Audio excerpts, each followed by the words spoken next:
In Think Like a Champion, I've been asked, and I think perhaps I've really wanted to be a little bit more reflective of myself. Now, as far as I'm concerned, that's of no interest, but a lot of people seem to be interested. And I think the reason they're interested is they want that certain attitude that it takes for success. So I've really been very introspective in a big way, more so than any other book I've written. And a lot of people, especially reviewers, they've seen it and they really like it. Well, I think my greatest inspiration was my father, Fred C. Trump. He was a builder. He was a great guy. He was my friend. And he really had a good take on life. He understood life. He was a happy guy. And what made him happy was that he enjoyed working. Going against the tide is great if it works.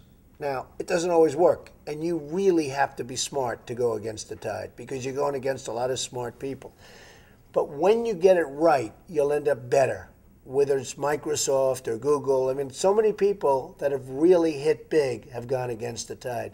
But you have to have great confidence in yourself. You have to be the right person. There are very few people that can pull it off, but when you pull it off, it's great. Same thing in real estate. You go against the tide. People are selling, you're buying, the tide changes. And by the way, in real estate, this is a great time to start thinking about going against the tide.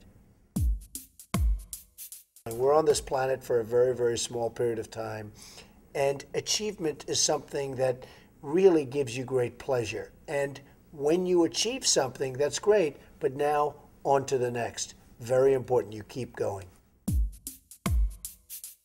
It's really just a wonderful thing if you can have a mentor. Having a mentor makes a big difference in life. Now, you have to look around who's somebody that you aspire to be or to be like, but having a mentor is a wonderful thing. I've always believed in positive thinking. At the same time, I don't want to mislead. I also believe in aspiring, in terms of what you're doing, aspiring to protect against the downside. You can't just be this wonderful guy walking around everything's positive because, unfortunately, that's not the way the world is. I love to tell people to think about the challenges so that when they do come along, you're ready.